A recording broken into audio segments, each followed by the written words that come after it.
नमस्कार मित्रों, टीएस की बात में आपका स्वागत है। मैं हूं त्रिवेणी सिंह। देश की राजनीति को कुछ विपक्षी दल किस तरफ ले जाना चाहते हैं यह समझ से परे है। मैं ना तो भविष्यवक्ता हूं और ना ही राजनीतिक समीक्षक हूं, लेकिन जनता के बीच में रहता हूं, उनकी बातें सुनता हूं, उसी के आधार पर अपना आकलन प्रस्तुत करने या कलमबद्ध करने की कोशिश करता हूं। जब से मोदी देश के प्रधानमंत्री बने हैं तब से गांधी परिवार बौखला गया है। उनके अनुसार देश के पीएम की कुर्सी पर उनके परिवार का एकाधिकार है, दूसरा कैसे उस कुर्सी पर बैठ सकता है, ऐसी उनकी सोच है। गांधी परिवार में तो वह काबिलियत अब नहीं है, विकास उनके एजेंडे में नहीं है। राहुल गांधी में राजनैतिक परिपक्वता की अभाव है, वह पीएम पद के लिए उपयुक्त उम्मीदवार नहीं है। जनता के बीच में जाना नहीं चाहते हैं, लेकिन सत्ता की मलाई खाना चाहते हैं और सत्ता का भोगना चाहते हैं। संसद में किसी भी विषय पर तर्क के साथ बोलने की क्षमता नहीं है। ऐसा इसलिए है क्योंकि समसामयिक मुद्दे और विश्व के प्रमुख घटनाओं पर नज़र नहीं रखते हैं और लिखने पढ़ने की कोशिश नहीं करते हैं। यह गांधी परिवार की सबसे बड़ी कमजोरी है। बस 2019 के बाद कांग्रेस लगातार संसद का बहिष्कार, नीति आयोग का बहिष्कार कर रही है। अभी तक जो देखने को मिल रहा है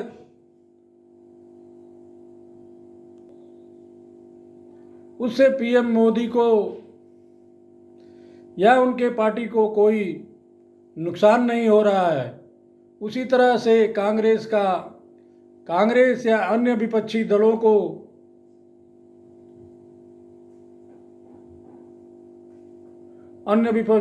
को जो कांग्रेस का साथ दे रहे हैं उन्हें कोई फायदा होता हुआ नजर नहीं आ रहा या दिख रहा है। अगर किसी को नुकसान हो रहा है तो देश का हो रहा है, क्योंकि ज्वलंत मुद्दों पर चर्चा नहीं हो पा रही है। इससे दुर्भाग्य और क्या हो सकता है कि नीति आयोग की संचालन परिषद की जिस बैठक में प्राइम मिनिस्टर ने विकसित भारत की रूपरेखा की चर्चा कि उसमें कई राज्यों के मुख्यमंत्री भाग लेने से इनकार कर दिया, जबकि उन्हें मालूम था कि इस बैठक में स्वास्थ्य, कौशल विकास, महिला सशक्तिकरण और विकास जैसे अन्य विषयों पर विचार विमर्श होना था।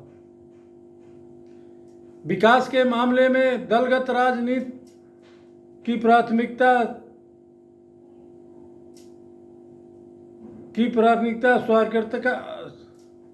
संकीर्णता का पराकाष्ठा है, जो अपने प्रांत के लोगों के साथ अन्याय है। देश में नया संसद बन गया है, उनको प्राइम मिनिस्टर देश को लोकार्पण करने वाले हैं। उसके लिए भी कांग्रेस समेत कई विपक्षी दलों ने बहिष्कार कर रहे हैं। बहिष्कार करने वाले दलों को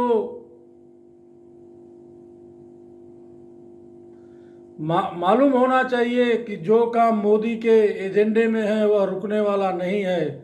लेकिन जिस 2024 के चुनाव को जीतने के लिए यह सब ड्रामा हो रहा है, उसमें विपक्षी दलों को नुकसान है, क्योंकि भारतीय मतदाता 2024 के चुनाव में विपक्षी दलों को बहिष्कार के लिए मन बना लिया है और केवल 2024 का इंतजार है। जैसे ही 2024 आएगा, सारे विपक्षी दल जो बहिष्कार की राजनीति कर रहे हैं, मतदाता उनका बहिष्कार कर देंगे। प्रिय दर्शकों, अगर आप मेरे चैनल पर नए हैं, अभी तक मेरे चैनल को सब्सक्राइब नहीं किए हैं, तो मेरा आपसे अनुरोध है कि आप मेरे चैनल को सब्सक्राइब करें, मेरे वीडियो को ज़्यादा से ज़्यादा लाइक करें और शेयर करें। अगर आपका कोई कमेंट्स है तो हमारे साथ साझा करें और बेल आइकन की बटन दबाना न भूलें ताकि आगे आने वाली वीडियो का नोटिफिकेशन आप लोगों तक पहुंचता रहे। धन्यवाद।